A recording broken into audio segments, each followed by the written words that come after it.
പ്രിയപ്പെട്ട സുഹൃത്തുക്കളെ, അവധിക്കാലമായതുകൊണ്ടായിരിക്കാം കുറേ കുട്ടികളെ കൗൺസിലിംഗ് ആവശ്യമായിട്ട് ഇവിടെ വീട്ടിൽ കൊണ്ടുവന്നു. മാതാപിതാക്കളുടെ പ്രശ്നങ്ങളുണ്ട്, കുട്ടികളുടെ പ്രശ്നങ്ങളുണ്ട്. ഇതൊക്കെ ഒന്ന് അവലോകനം ചെയ്യാനായിട്ട് പരിശ്രമിച്ചപ്പോൾ സന്തോഷത്തേക്കാൾ കൂടുതൽ പ്രശ്നങ്ങളാണ് ഓരോരുത്തരുടെ മനസ്സിൽ സൂക്ഷിച്ചു വെക്കുന്നത്. ഞാൻ തിരിച്ചു പറയാൻ ആഗ്രഹിക്കുന്നു. ബൈബിളിലെ മനോഹരമായ വാക്കുണ്ട്, ദൈവം തന്ന നന്മകൾ എണ്ണി നോക്കിയാൽ നിങ്ങൾക്ക് കിട്ടിയ തിന്മകളേക്കാൾ കൂടുതലാണ്. സങ്കീർത്തനത്തിലാണെന്ന് തോന്നുന്നത്. അതുകൊണ്ട് നിങ്ങൾ ആദ്യം തന്നെ ഞാൻ ഉപദേശിക്കുകയൊന്നുമല്ല, നമുക്ക് ലഭ്യമായിട്ടുള്ള നന്മകളെ ഓർക്കുക, തിന്മകളെ ഓർക്കാതിരിക്കുക. ഭാര്യയിൽ നിന്നാണെങ്കിലും ഭർത്താവിൽ നിന്നാണെങ്കിലും മക്കളിൽ നിന്നാണെങ്കിലും. ഞാൻ കഴിഞ്ഞ ദിവസം ഒരു പയ്യനെ എൻ്റെ അടുക്കൽ കൊണ്ടുവന്നു, മാതാപിതാക്കൾ. ഞാൻ കുട്ടിയെ സംസാരിക്കുന്നതിന് മുമ്പേ ഞാൻ മാതാപിതാക്കളോട് സംസാരിക്കാൻ തോന്നി. ഞാൻ പറഞ്ഞു, മോനെ നീ പുറത്തിരിക്കും, കുറച്ച് നേരം ഞാൻ ഇവരോട് സംസാരിക്കേണ്ടത്. തുടക്കം തന്നെ സ്ത്രീ പുരുഷനെക്കുറിച്ച് നന്നായിട്ട് കുറ്റം പറയാൻ തുടങ്ങി. പുരുഷൻ ഏതാനും വാക്കുകൾ ഈ സ്ത്രീയെയും കുറിച്ച് പറഞ്ഞു. ഇപ്പോൾ എനിക്ക് മനസ്സിലായി ഇത് ഇപ്പോഴെങ്ങും അവസാനിക്കത്തില്ല, ഇത് നീണ്ടു പോവുകയുള്ളൂ. കാരണം ഇതെവിടെയോ ചെറിയ ഒരു ശരീരത്തിൻ്റെ മുകളിൽ വന്ന ചെറിയൊരു ചൊറി മാത്രമേ മാന്തിയിട്ടുള്ളൂ, താഴോട്ട് മുറിവുണ്ടെന്ന് എനിക്ക് മനസ്സിലായി. അപ്പം ഞാനെന്ത് ചെയ്തു, ഞാൻ പറഞ്ഞു, ഒരു വെള്ള പേപ്പർ തരാം, രണ്ടുപേർക്കും പേനയും തരാം, പുറത്തു പോയി നിങ്ങൾക്ക് പരസ്പരമുള്ള പരാതികൾ എഴുതിക്കൊണ്ടുവരാൻ പറഞ്ഞു. അപ്പം ഞാൻ പുറത്ത് അവർക്ക് വരെ പറഞ്ഞു വിട്ടു. ഞാൻ പയ്യനെ ഇങ്ങനെ അകത്ത് വിളിച്ചു. പയ്യനെക്കുറിച്ചുള്ള കാര്യം ഞാൻ പിന്നെ പറയാം. എന്നിട്ട് കുറേ കഴിഞ്ഞ് ഈ സ്ത്രീ എൻ്റെ അടുക്ക് വന്നു, ഒരു പേപ്പർ ഇവിടെ തരുമെന്ന് ചോദിച്ചു. ഞാൻ പറഞ്ഞു തരാം, അതിനെന്താ. എൻ്റെ ഒരു A4 പേപ്പർ വീണ്ടും കൊടുത്തു. എഴുതി കുറേ കഴിഞ്ഞപ്പം തിരിച്ചു വന്നു. ഞാൻ മോനെ പറഞ്ഞു വിട്ടു, മോനെ ഞാൻ നിന്നോട് പിന്നെ സംസാരിക്കാം എന്ന് പറഞ്ഞു. ഇപ്പോൾ രണ്ടുപേരും അടുത്ത് വന്നു. ഇപ്പം ഞാൻ പേപ്പർ വാങ്ങിച്ചു, സ്ത്രീയുടെ പേപ്പർ ആദ്യം വാങ്ങിച്ചു, നോക്കി മറിച്ച് നോക്കി. എന്നിട്ട് അത് പുരുഷന് കൊടുത്തു. പുരുഷൻ്റെ പേപ്പർ ഞാൻ വാങ്ങിച്ചു, കുറച്ച് നേരം നോക്കി, എന്നിട്ട് ഞാനത് സ്ത്രീക്ക് കൊടുത്തു. അപ്പോൾ പുരുഷനോട് ഞാൻ പറഞ്ഞു, ഈ തൻ്റെ ഭാര്യ എഴുതിയേക്കുന്ന കാര്യങ്ങളിൽ തനിക്ക് തിരുത്തേണ്ട കാര്യങ്ങളൊന്ന് ടിക്ക് ചെയ്തോളാൻ പറഞ്ഞു. അദ്ദേഹം അതുപോലെ ഒന്ന് ചെയ്തു, ടിക്ക് ചെയ്തു. എന്നിട്ട് ഞാൻ ഈ പെൺകുട്ടിയോട് പറഞ്ഞു, സ്ത്രീയോട് പറഞ്ഞു, നിങ്ങൾക്ക് തിരുത്തേണ്ട കാര്യങ്ങൾ, അദ്ദേഹം പറഞ്ഞേക്കുന്ന കാര്യങ്ങൾ, തിരുത്തേണ്ട കാര്യങ്ങൾ ടിക്ക് ചെയ്യാൻ പറഞ്ഞു.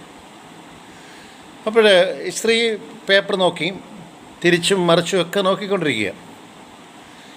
എന്നിട്ട് കുറച്ച് കഴിഞ്ഞപ്പം ഈ സ്ത്രീ എൻ്റെ അടുക്ക പറഞ്ഞു, സാറേ ഇദ്ദേഹം ഒന്നും എഴുതിയിട്ടില്ല. ഞാൻ എൻ്റെ മനസ്സിൽ നിന്ന് ചിരിച്ചു, ഞാൻ പുറത്ത് കാണിച്ചില്ല. അപ്പോൾ ഞാൻ അദ്ദേഹത്തോട് ചോദിച്ചു, അവർ പറഞ്ഞേക്കുന്ന കുറ്റങ്ങൾ എന്തൊക്കെയാണ് നിങ്ങൾക്ക് തിരുത്തേണ്ടുന്നത്? അത് ശരിയാണ് സാറേ, അവർ പറഞ്ഞേക്കുന്ന ചില കാര്യങ്ങളല്ല, മിക്കവാറും എല്ലാം ശരിയാണ്. ഒന്നാമത് എനിക്ക് മുൻകോപമുള്ള ആളാണ്, അതിന് മുൻകോപം ഞാൻ കുറയ്ക്കേണ്ടി വരുന്നു, അത് പുള്ളിക്കാരി പറഞ്ഞത് ശരിയാണ്. രണ്ടാമത് ഞാൻ വല്ലപ്പോഴും മദ്യപിക്കുന്ന ആളാണ്, അതും പുള്ളിക്കാരി പറഞ്ഞത് ശരിയാണ്. മൂന്നാമത് പ്രധാനമായിട്ട് പറഞ്ഞിരിക്കുന്നത് ഭാര്യയോടൊപ്പം അല്ലെങ്കിൽ എന്നോടൊപ്പം അല്ലെങ്കിൽ ഭാര്യയോടൊപ്പം ഞാൻ സിനിമയ്ക്ക് പോകുന്നില്ല, യാത്രയ്ക്ക് പോകുന്നില്ല, ഷോപ്പിങ്ങിന് എന്നെ കൊണ്ടുപോകാറില്ല. അതും ശരിയാണ്. ഞാനങ്ങനെ സിനിമയ്ക്ക് പോകുന്ന ഒരാളല്ല. ഷോപ്പിങ്ങിന് പോകുമ്പോൾ ഞാൻ എന്തെങ്കിലും വാങ്ങിച്ചുകൊണ്ട് വരും, തുണിയൊക്കെ വാങ്ങിക്കാൻ അവരെ ഞാൻ സ്വതന്ത്രമായിട്ട് വിടും. അപ്പം കുട്ടികളുടെ ചില കാര്യങ്ങളിൽ എൻ്റെ ആ അഭിപ്രായം കൂടെ ആരായുന്നില്ല. അത് വെച്ചാൽ ശരിയല്ല എങ്കിലും എന്നാലും ഞാൻ ആരായാറുണ്ട്, ചോദിക്കാറുണ്ട് ഇതിന് വേദന വിടണം. പിന്നെ ഞാൻ പക്ഷേ കുട്ടികളുടെ സ്വാതന്ത്ര്യത്തിനാണ് അങ്ങനെ അനുവദിക്കുന്നത്. അപ്പം ഞാൻ തിരിച്ച് അദ്ദേഹത്തോട് ചോദിച്ചു. അപ്പം ഞാൻ ഇവരോട് ചോദിച്ചു, ഇതൊക്കെ തിരുത്തിയാൽ നിങ്ങളുടെ ജീവിതം സുഖമായിട്ട് പോകുമെന്ന് ഞാൻ ആ സ്ത്രീയോട് ചോദിച്ചു. തീർച്ചയായിട്ടും പോകും സാറേ. എന്നിട്ട് അദ്ദേഹം പറഞ്ഞു, സാറേ ഞാൻ വീണ്ടും സാറിനെ വന്ന് കാണാം.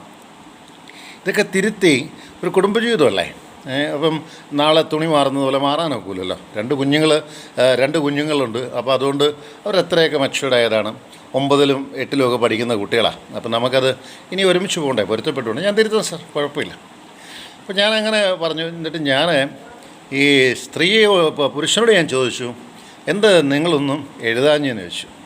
അപ്പോഴേ അദ്ദേഹം എൻ്റെ പറയാം, സാർ എന്നെ സംബന്ധിച്ച് അങ്ങനെ പ്രത്യേകിച്ച് എഴുതാനൊന്നുമില്ല. അന്നന്നത്തെ വിഷയങ്ങൾ അന്നന്ന് തന്നെ ഞാൻ പറഞ്ഞു തീർക്കുന്നു, അത് അന്നന്ന് തന്നെ തീരുകയും ചെയ്യും. അല്ലാതെ എൻ്റെ മനസ്സിൽ വെച്ചിരുന്നാൽ മാത്രമല്ലേ ഉള്ളൂ എനിക്കിത് എഴുതേണ്ടി വരുന്നത്. അങ്ങനെ മനസ്സിൽ വെക്കാത്തൊരു കാര്യം ഞാൻ എന്തിനാണ് എഴുതുന്നത്? ഞാനൊന്ന് പറയാനുള്ളത് പറഞ്ഞു തീർത്തു, അല്ലാതെ എനിക്ക് പ്രത്യേകിച്ച് മനസ്സിലൊന്നുമില്ല. അദ്ദേഹം അവരെ സംബന്ധിച്ചിടത്തോളം അവരെഴുതിയേക്കുന്നത് ഞാൻ കണ്ടു.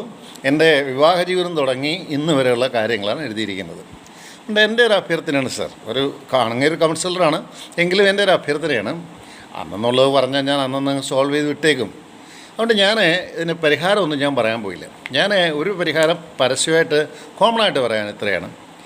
കുടുംബജീവിതത്തിൽ അങ്ങോട്ടും ഇങ്ങോട്ടും ചെറിയ ചെറിയ പ്രശ്നങ്ങളുണ്ടാവും. അതില്ലാന്ന് ഞാൻ പറയുന്നില്ല.